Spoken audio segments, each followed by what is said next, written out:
On the 4th of October 1967, dozens of people on the eastern coast of Nova Scotia, Canada saw unusual lights in the sky, and several saw a UFO appear to plunge into the ocean. The apparent crash prompted a response from the Canadian and US governments, and triggered a decades-long search for evidence. Sometimes referred to as the Canadian Roswell, the Shag Harbour incident is notable for the abundance of evidence exposing a secret military response, and a subsequent effort to cover it up. There were at least 11 UFO sightings across eastern Canada preceding the famous crash at Shag Harbour. The first occurred on October 3, 1967, when the pilots of a cargo plane over the southwestern coast of the province of Nova Scotia saw a UFO from their cockpit. The rest occurred on the evening of the 4th. Just before 8 p.m. that evening, William T. Bowe and his brother were stargazing on Will's front lawn in a small community just east of Halifax, Nova Scotia, when they saw 3 slow-moving white lights above the cloud line. The first 2 lights were dim, with a brighter white light in the rear.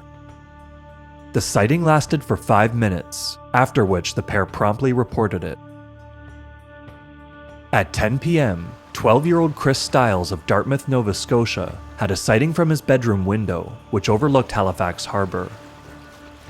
Through binoculars, Stiles saw a round object lit with a dull orange light flying along the shoreline, so he ran outside to get a closer look.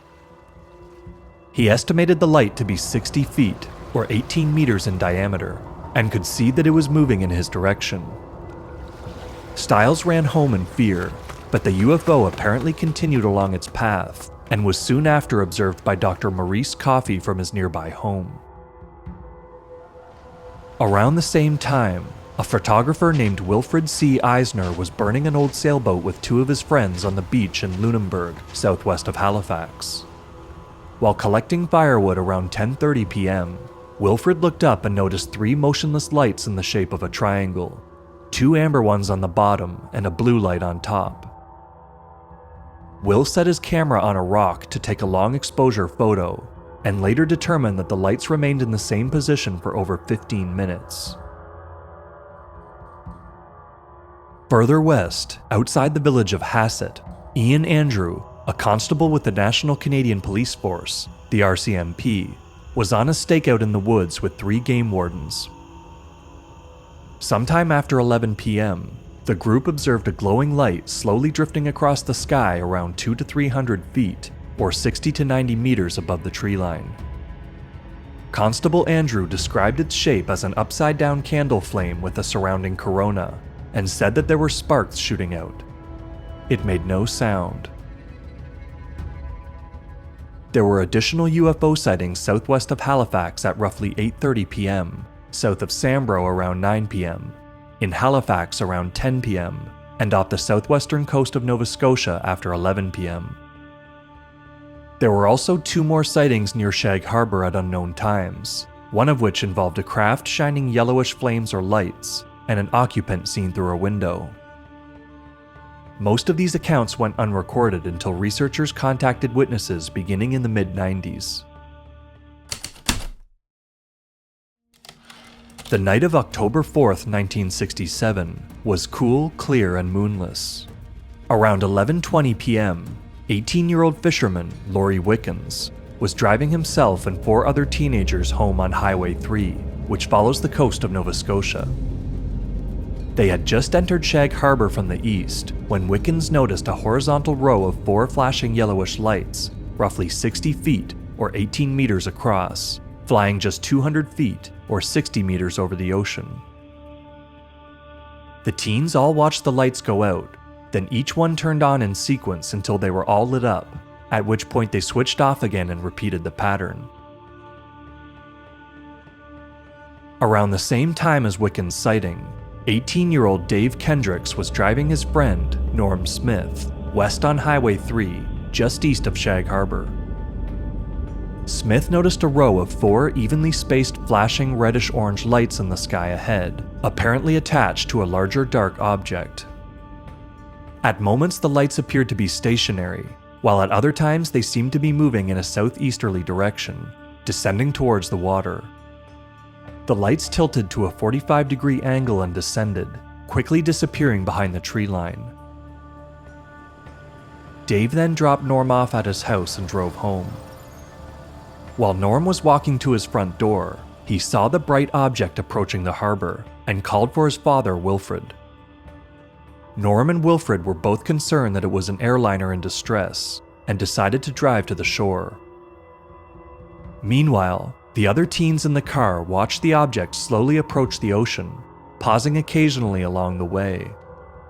Wickens believed he was witnessing a plane crash in progress, so he drove faster and attempted to keep the lights in view.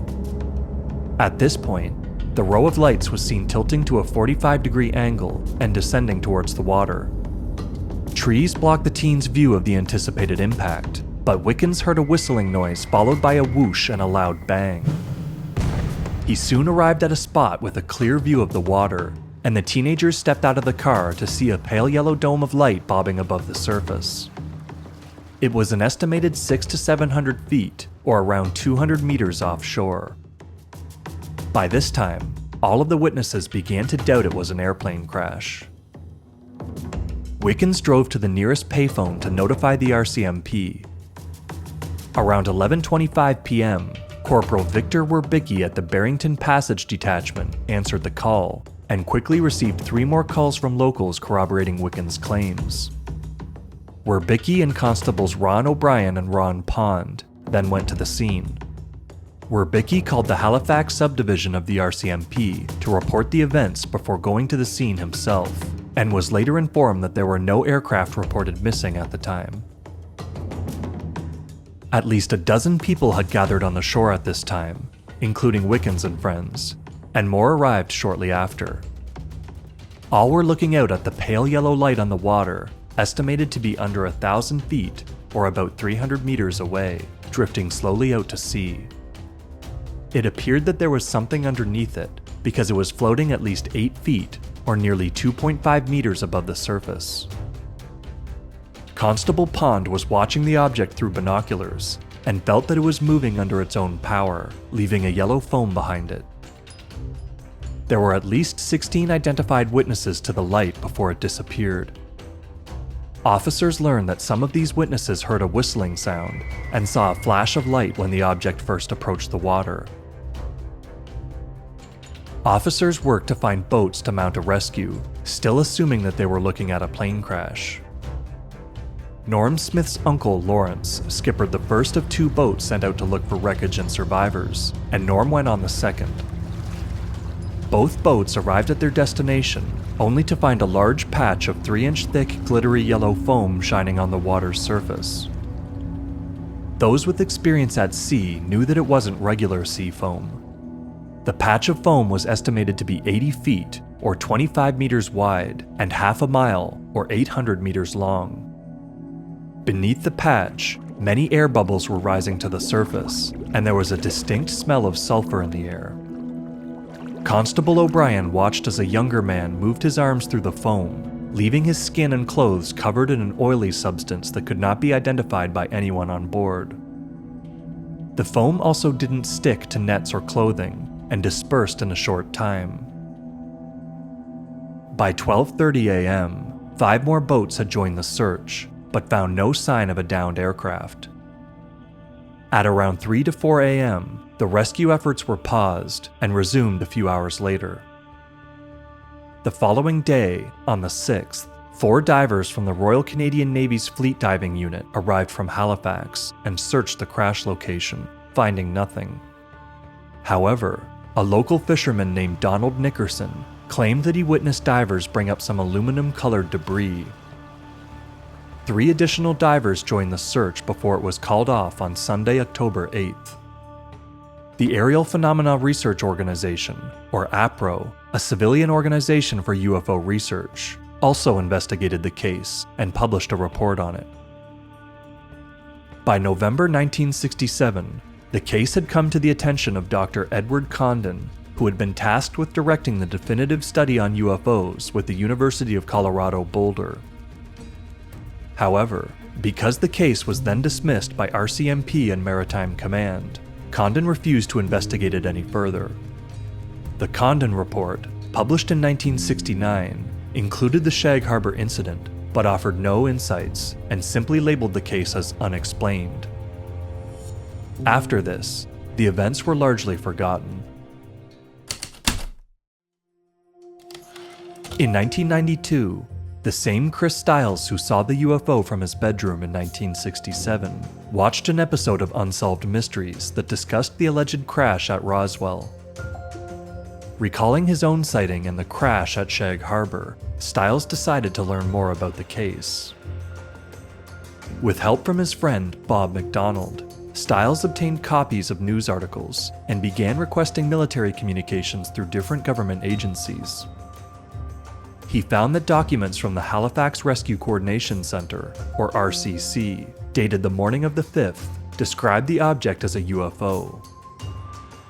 Other documents also referred to the UFO as the dark object, possibly because its structure could not be discerned behind the lights.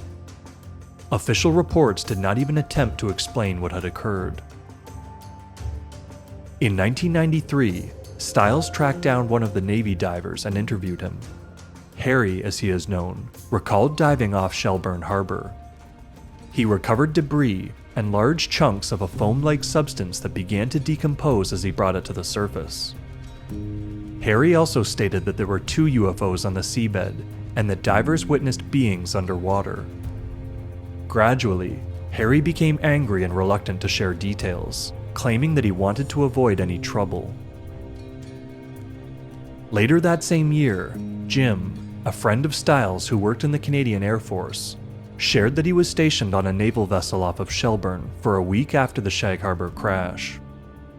Jim and the others on his team were instructed to help identify recovered aircraft parts, but no pieces were ever produced. Jim revealed that he was kept below deck and told that they were over a Russian submarine. However, he overheard some of the divers discussing 2 objects that were not any kind of sub, nor anything from this planet. In the spring of 1994, Stiles came into contact with an anonymous witness known as Earl, a former weapons technician with top-secret clearance in the military. In 1970, Earl had his own UFO sighting, and while discussing the event with his commander, Colonel Rushton, he learned that NORAD had tracked the Shag Harbour UFO as it entered the atmosphere over Siberia, crossed Canada, submerged in Nova Scotia, then moved northeast to Shelburne. The submarine detection grid had picked it up, alerting those at Shelburne's then secret submarine detection base. For 7 days, 6 or 7 naval ships, Canadian and American, investigated the location and sent divers down to observe and photograph the 2 objects. These claims are corroborated by anonymous testimony from a radio officer with the Royal Canadian Air Force, or RCAF, who was on duty during the incident. Leo was limited in what he could disclose, but assured Stiles that, quote, there were 2 objects that went into the water that night, not just one. The divers took all kinds of pictures. In total, Stiles found 4 witnesses who corroborated the presence of Navy vessels. One, known as Terry, was an electronic intelligence officer for the RCAF. On the night of the incident, Terry was ordered to abandon a training exercise to spend 7 days flying along the coast from Maine to Shelburne dropping sonar buoys. Further, Terry's wife had been living in Shelburne at the time and claimed the road to Government Point was blocked by military personnel. One couple who lived in the area had a close encounter that was so traumatic that they flatly refused to speak about it, but a friend of the couple told Stiles that they had encountered 4 or 5 entities. In 1997, Stiles and Ledger managed to track down Barry Crowell, who worked at the Cape Roseway lighthouse overlooking the waters off Government Point in 1967. Crowell and his wife recalled a night in early October when supposed commandos came ashore, clearly ill-prepared, and took over the lighthouse for roughly 3 days in a mock raid exercise. Stiles spoke to a source within the Air Force, who claimed that fighter planes were sent out on the night of the incident to intercept what was suspected to be an inbound missile traveling at an impossible 7,500 miles per hour, or 12,070 kilometers per hour. At one point, The object stopped in place before resuming its path at 4,400 miles per hour, or 7,080 kilometers per hour, then slowed down before reaching Shag Harbour. In autumn of 1994, Stiles reviewed documents contained in the National Archives, Department of National Defence, and Canadian Forces Headquarters in Ottawa.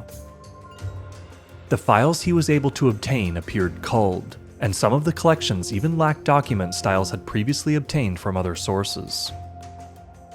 In one group of files, a yellow slip of paper indicated that significant deletions had occurred just 3 months before his visit. Stiles also found that Environment Canada's archives were strangely missing all files for October 1967. This wasn't the only evidence of a cover-up.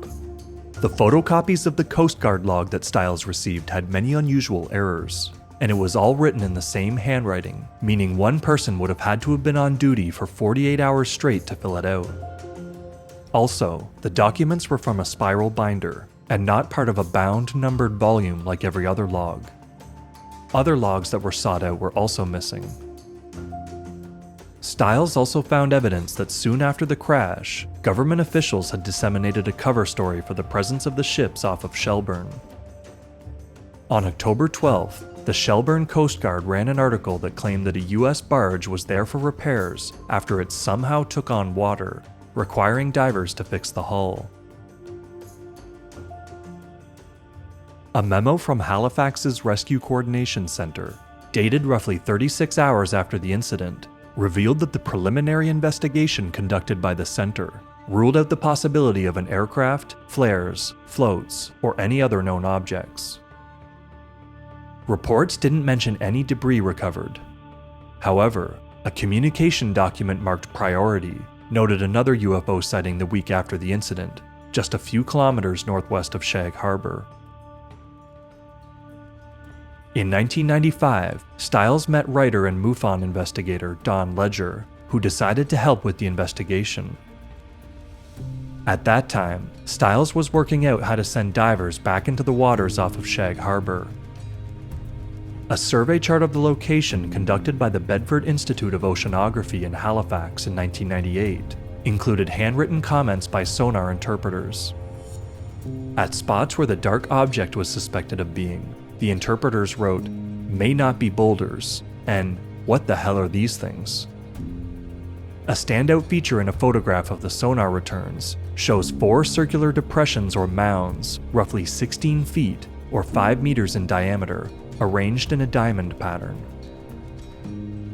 With guidance from experts, Stiles proposed a 3-day dive expedition through the Fund for UFO Research, but his proposal was declined. In July of '95, the crew for the TV show Sightings filmed a segment in Shag Harbour, and the show's executive producer funded the dive shortly after. On September 17, 1995, Stiles and Ledger, the Sightings crew, and 2 technicians from Canadian Seabed Research began a sonar survey of the waters between Shag Harbour and Outer Island. Poor weather conditions prevented them from searching a point of interest identified in the prior survey, further south of Outer Island. The sonar detected a few targets to dive to, but uncovered nothing of note. In 2009, Shag Harbour researcher David Svet organized a dive to investigate the 1988 sonar targets. Despite poor visibility, the divers seemed to find 2 of the 4 depressions which were strangely absent of flora and fauna, and contained pebbles that were distinctly smaller than those from the surrounding area. Another diving expedition conducted in 2018, with Svet and the descendants of oceanographer Jacques Cousteau, didn't uncover anything new. The crash at Shag Harbour made a quick splash in the media. The first paper to report on the incident was the local Shelburne Coast Guard on October 5th, followed by the Halifax Chronicle Herald on the 7th.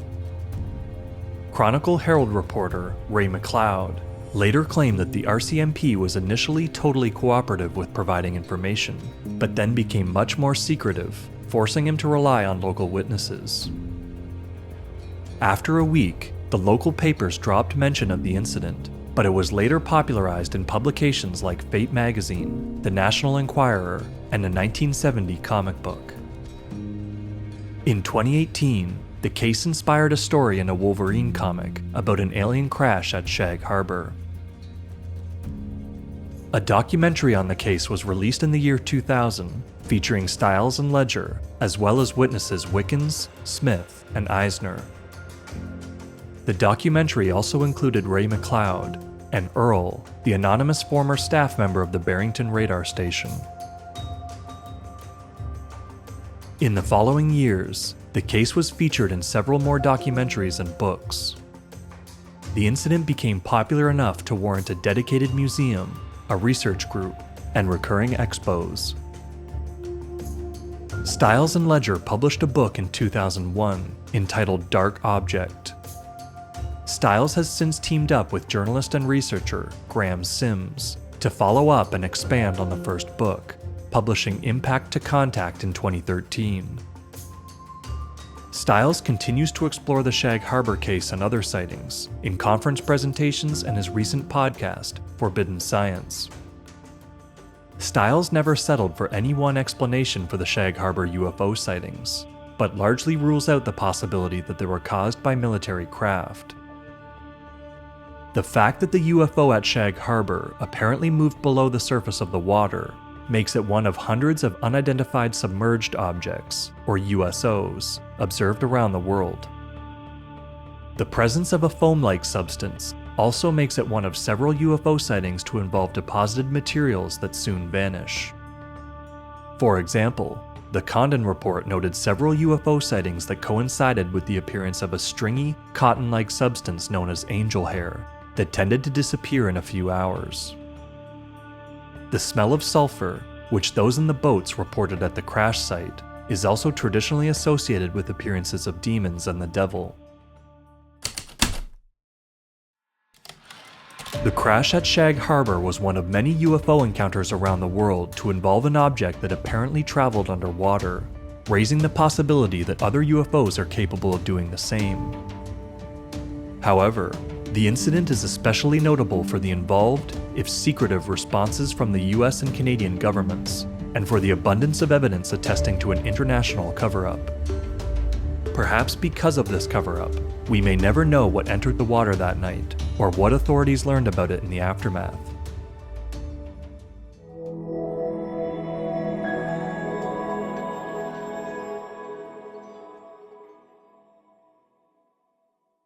I've decided to stop producing new videos for Think Anomalous. I'll only be making a few more videos, and I'll be doing so at a slower schedule. Thanks to all my subscribers and viewers for your engagement, and for all the wonderful feedback I've received.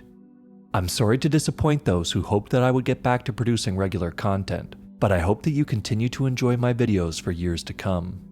Please look out for my forthcoming book on the UFO wave of 1896 and 7, tentatively titled Flights of Fancy. Follow us on X, Facebook, and Instagram for updates. Thanks, everyone. Think Anomalous is created by Jason Charbonneau. Music by Josh Chamberlain. Research and draft script by Clark Murphy. Illustrations by VR Lawrence.